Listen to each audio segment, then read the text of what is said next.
We are moving on to Valentyn Odnoviun, who's a photographer and PhD student at the Lithuanian Cultural Research Institute.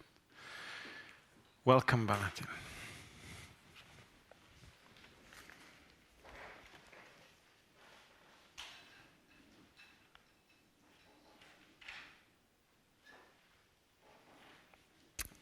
I know that it's called paper session, but I will have digital medium and will read from it, not from a paper. Okay, so it's nice to see you from this perspective. It's interesting to be in both places to see not only flat picture of people here, but just to a little bit expand reality, yeah, and my perception of this place. So, yeah. During the last years, my research has been linked with historical and socially engaged events and problems through the abstract-looking image, exploring the correlation between the image and its reason.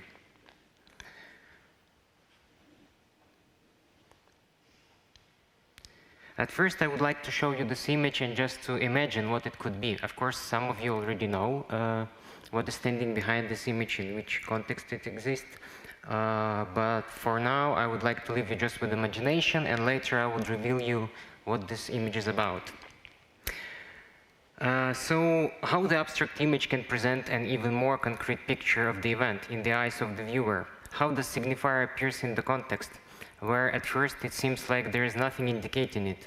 I considered how abstract or objectless images can, even like when they are not yet recognized, can trigger interpretations from our imagination, presenting to us something that is not depicted on them.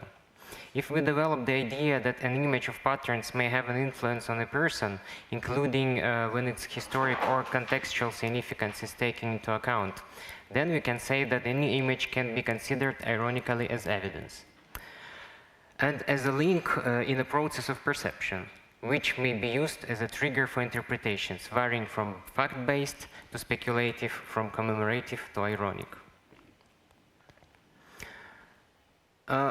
What we see here, we could interpret different ways if we don't know the background as well. So actually, when we look at it, it looks, maybe it could be calendar or some text on a rock.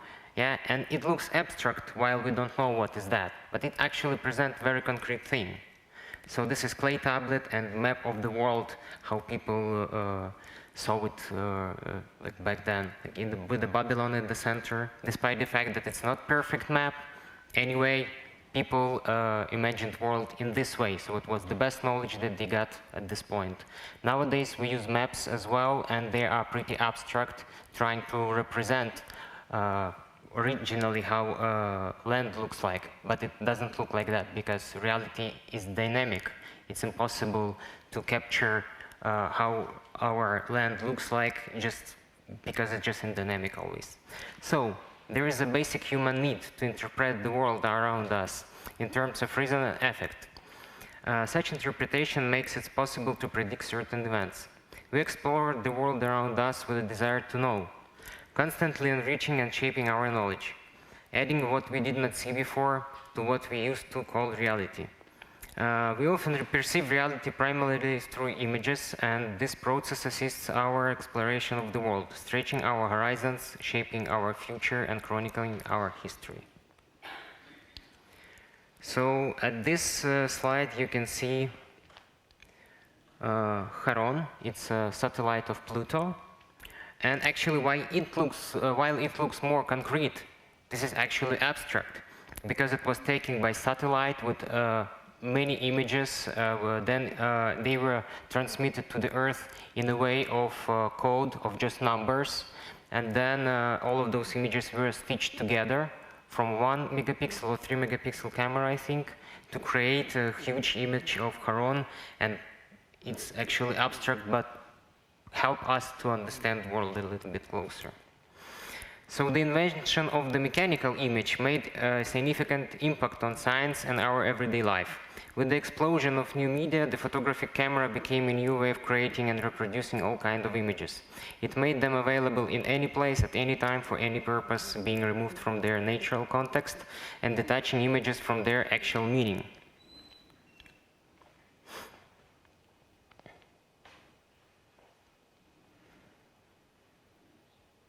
So here it's kind of problem with the text, and the image appears as we cannot understand some images that we saw previously, without the text.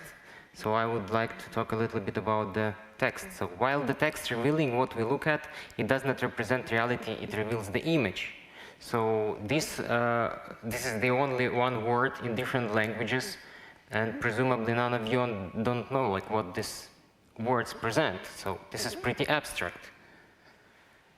So as Flusser stated, Wilhelm Flusser, Czech-born German philosopher, in his book Towards a Philosophy of Photography, quote, "Texts do not signify the world.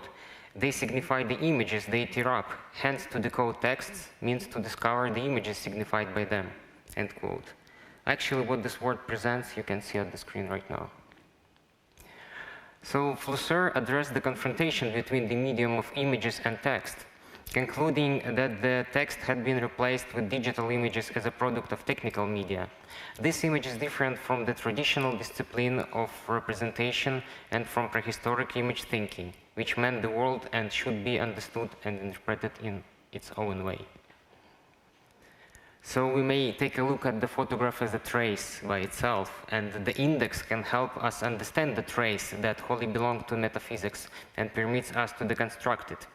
In a sense, the trace is a sign in dynamic form, and if initially there was a sign, then this once more shows that in the beginning was the trace.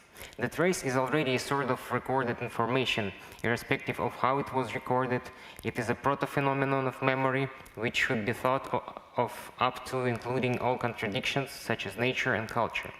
For Flusser, texts are one step removed from concrete experience compared to images, and conceptualizing is yet another indication of being one step more removed than imagining. For purposes of coding and decoding text, we can use this idea of the image as a tool for communication, a sort of replacement for the text. And we must think conceptually, that is more abstractly than imaginative thinking. Concerning objectivity in photography, photographers began staging photographs a long time ago, and now it has become hard to tell when the photographer has depicted a real situation. One of such earliest examples by Roger Fenton, his famous photo called The Valley of the Shadow of Death. So he made this photo that you can see on the left during the Crimean War in 1855. So he took pictures of scattered cannonballs, and what is interesting that another picture present these cannonballs lying on the roadside. So presumably they were moved. And actually, I will not go through all of that story, but it was kind of, after some research, it was proved that the photographer moved the cannonballs for a more dramatic effect in the scene he was depicting, putting them on the road.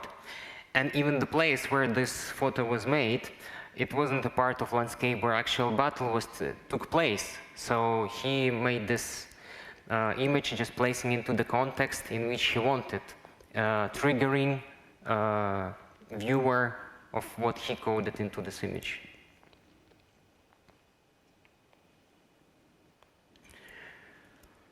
So coming closer to the art, I would say that comparing photography with examples in the art world, it has something in common with Marcel Duchamp's ready-mades, because both ready-mades and photography use already created objects as a material, but they impact things differently. Photography copies the object, but meaning copies the object, and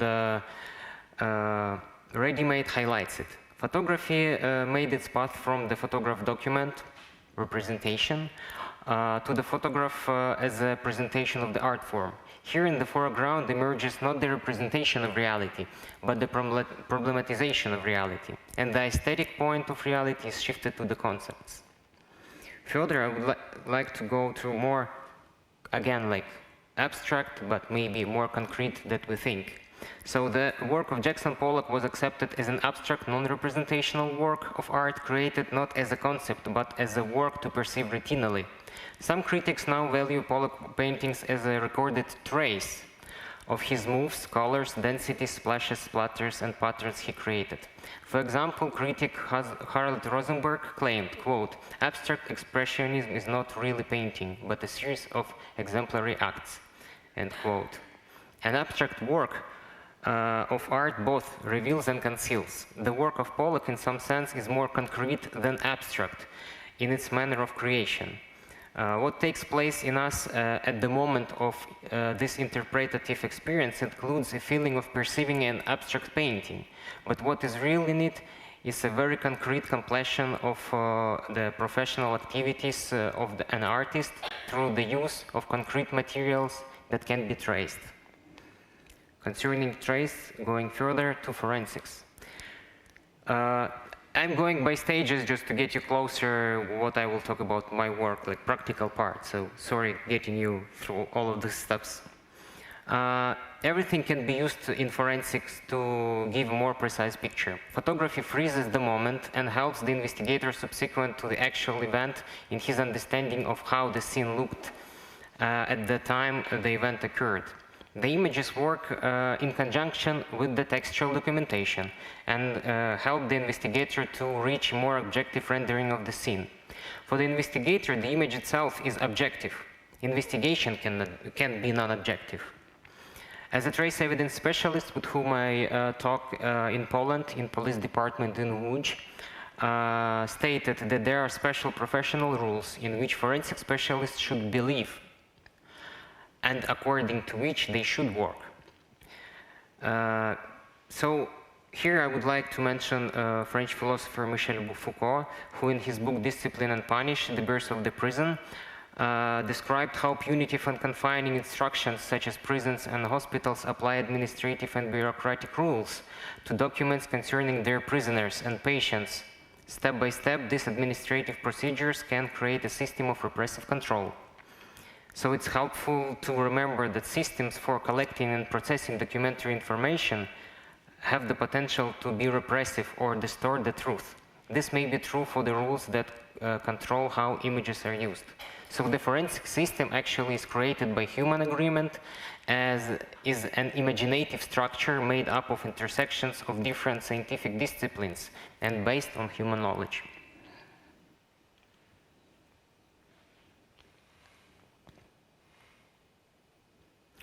The difference between artistic research and forensics is that art seeks a more aesthetic response, emotional and intuitive fulfillment and visual communication, and may break with tradition. The discipline of forensic research reaches for knowledge and understanding of things and events using reasoning and textual communication with explanatory power, built on a base of systematic rules that rely on facts and attempts to construct a system of standards. When the photographic image loses its documentary possibilities, our perception of it changes, and we seek new ways of perception. So what I'm presenting here is the work of Lithuanian artist Ugnius Gelguda. So in this work, he combined newspaper highlights and took pictures by himself, creating by this newspaper highlights kind of a context for this image. So here how correlation appeared, because there is no real correlation between this image and this text, but it's totally new created form. Another work, a little bit more abstract, so we're going more and more to abstract-like images, is by Stephen Chalmers. What do you think it presents? We see the title, but it doesn't reveal as much. We see somebody's name and some number, and just landscape. But in his work, Stephen Chalmers took pictures in a place where people were killed by maniacs, and through archival documents in police department, he just found the location, came to location and took pictures. So you can see a little bit of more like sharp line in the photograph, because it's very like thin depth of field he used. So this is the actual place where presumably body was found, and then he's putting name and surname and the age of person who was killed there. That he, again, like with this work, he tried to reveal in our imagination that is what's actually not in the photograph. Going even more abstract. To some extent, we could think that it's kind of a galaxy, yeah? But this is a work by British photographer Alan Knox, and actually it presents scattered ashes of his grandfather. So he took ashes of his father and made it different galaxies and took different pictures and different forms of it. But it's too personal in his work, yeah, to work with something that connected with him. Concerning abstract-like images, American researcher James Elkins examining the surfaces of a photograph more closely, saying, quote, "Once surfaces are forgotten, photographs are also forgotten," end quote. Flusser emphasizes that surfaces are essential media, which carry messages, finding that walls, screen, paper, plastic, aluminum, glass, and textiles have become such media. Elkins also noted that depopulated pictures can be sober, anti-romantic, depressing, and poetic, and he proposes to pay more attention to some things that photography shows us. But he also says, quote, "But photography also always shows us things we would have preferred not to see, or don't want to see, don't know how to see, or don't know how to acknowledge seeing." Coming back to this image. So, what gives rise to the paradox of perception of the abstract as concrete and concrete as abstract in the medium of photography? To understand it better, it is important to get rid of stereotypical thinking, giving the viewer more space for a vast field of interpretations, limited only by their endless variety.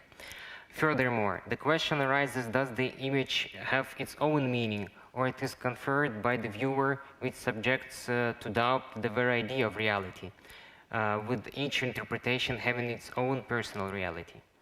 But as Umberto Eco observed in his open work, even if the image is perceived in various ways, there is a limit of how far these perceptions can depart from what is depicted within the image itself. So, in most simple form, a key concept is that there is no meaning without the context.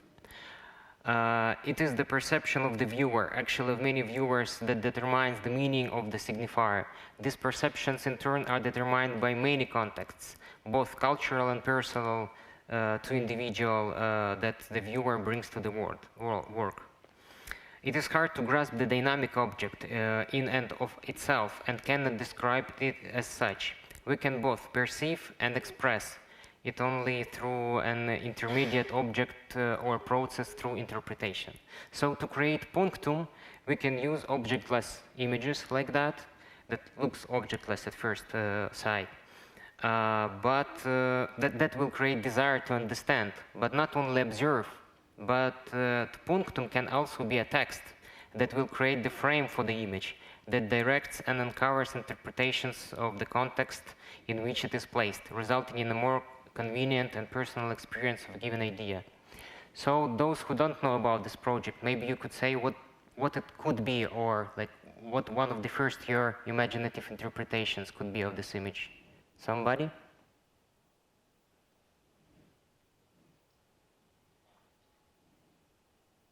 No? Bullet? Okay. Maybe planet. One photographer said that it looks like cookie. Maybe he was hungry or something. But it could be different things. Maybe petri dish, yeah? With a microscope. With some scratches taken with the microscope on the glass. But actually what you see, it's a prison cell door spy hole in former political prison. And this is a project of mine that I started in 2016. I can show more images. So I traveled through Estonia, Latvia, Lithuania, Ukraine, Poland, and Germany, and took pictures in former political prisons, which were run by Gestapo, Stasi, KGB in Poland, like UB. From time to time, the same prisons were used by different oppressive regimes for the same purpose. And with such image, I'm focusing on the lens, on the actual lens of this spy hole. Actually, it's always closed. It just works as a photo camera, and You just open it, bringing the light, taking a look inside of the camera and closing it. I decided to take pictures of them because they're more original traces from those years, because during the time these prisons became or museums, or they just like in very bad conditions, something was repainted, something in like presented as a replica. But those spy holes are so small and not visible at first glance that nobody thought of them. So they were preserved during those years, and they collected all of those traces. As you can see from Estonia, with the crystallized salt because of the wind from the sea, or some paint and other defects on this glass from Vilnius, Lithuania, or from Poland at Rakowiecka 37 Mokotów prison, where they put additional metal around the glass. So the actual work questions the relation between what we see and what we perceive in advance of their act of recognition. These photographs emphasize the borders not only of human perception, but the border where the consequences of human action meet reason. A spy hole is a very informative object, a lens through which the warden looked at people inside of the prison cell or working yard. It is one of the visual communication channels that obscured a prisoner's personality into an object of surveillance, reminding of the everyday life of people on both sides of it. So I took pictures on both sides. It doesn't matter for me from which side to take picture, because it talks about what was inside and outside. We cannot exclude the vast, large context, socio-political, and about the country where it was taken. And with these images, I'm presenting you something abstract looking, that I'm not pushing you to take a side. With the portrait, you see that this person bad or good. Yeah, there is yes or no. Here, it's just totally open for interpretation. Some people saying that they don't see much in those images, and then in 3 minutes they're starting to talk about relatives that were sent to Siberia. So anyway, this image is revealing some personal and cultural experience of those persons who went through those. This is how it was exhibited in Cesis, Latvia in 2017. And I brought a book, several copies of a book of this project with me, so during the lunch break I would like to share with you, so you would see more of that work. Another project called PW44, which means Powstania Warszawskie 44, Warsaw Uprising 1944. Visiting Warsaw, I saw not as much of bullet holes on the walls, because Warsaw was totally bombed out. There, like 80% of Warsaw was bombed out. But those buildings which survived Warsaw Uprising and World War II, it was interesting that they were covered with these squares. And actually what you see here, these are plastered bullet holes. Again, I'm not presenting you portrait or some historical photographs. This is more open for interpretation, just giving you the knowledge, the contextual one, that these are Warsaw Uprising plastered bullet holes. And then person decides from his cultural and like knowledge what it can be about. Actually, any walls in any city could have the same. Wait. This is an exhibition part in Vilnius, Lithuania, that was previous year. And this is a book that was published just a few days ago. I brought some copies as well. I would like to show you them during the lunch break as well. It was published with Lithuanian publisher No Routine Books. What do you see here? Who would try to? Landscape, okay, landscape, some horizon, yeah. Sorry? Scratch. What you're looking at, it's a stair step to the solitary prison cell in a women prison in Łódź, Gestapo prison. Another image presents stair step in the execution chamber of Mokotów prison in Poland, which was run by NKVD and later by UB and SB. It's a sort of KGB of Polish Socialist Republic. When people were stepping on the stair step, they were shot back to the head to fall down into the chamber.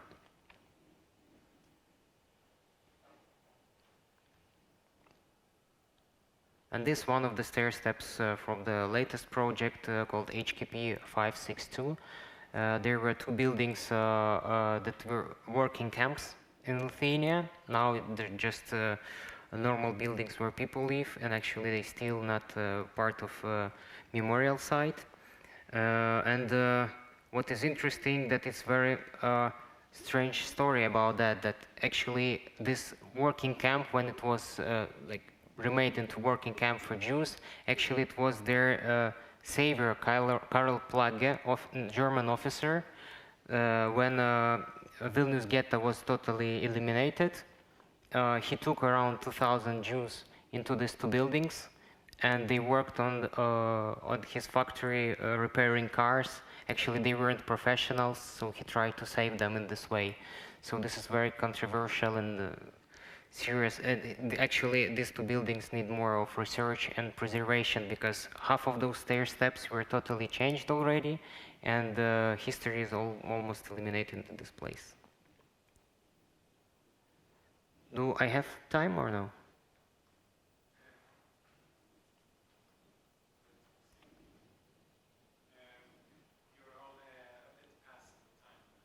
Okay.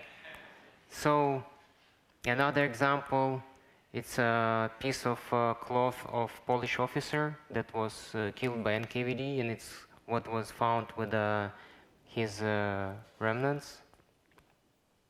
And this is body imprint on a metal bunk in a prison. So actually, when people sleeping on those metal banks and people changing, there is a trace of a body that stays on it. So I would like just to conclude that for me, photography is more a field that is open for a variety of interpretations rather than tool for representation. Thus, it may evoke a paradox of in the perception of what it is trying to convey to us. If we consider this interplay as liberation from rigid ideology, permitting the creation of something new, it can broaden our perceptions and create and open new horizons in this possibility to overtake reality, if any kind is left other than symbolical. I think that historical origins influence us more than most of us realize. They are a part of our surroundings and our logic, and of what makes sense when we put them together. These basic things are actually myths, but it does not mean they are not a truth. These myths are images through which we are trying to make sense of the world around us. This series, created as a part of this artistic research, are both documentary and objective at the same time. They embody real traces of events, objects, and memories, but they also serve as platform for imagining them in a more interpretative form. With an abstract photograph, the viewer plays a more significant role in the reaction to the image and thus the image's creation, which is triggered by the context and reflected back from the photograph surface into the viewer's mind. And nowadays, the photographic image has acquired even more new shades and a wide range of meaning in creating social opinion and communication, and it is used for different purposes. Thank you very much.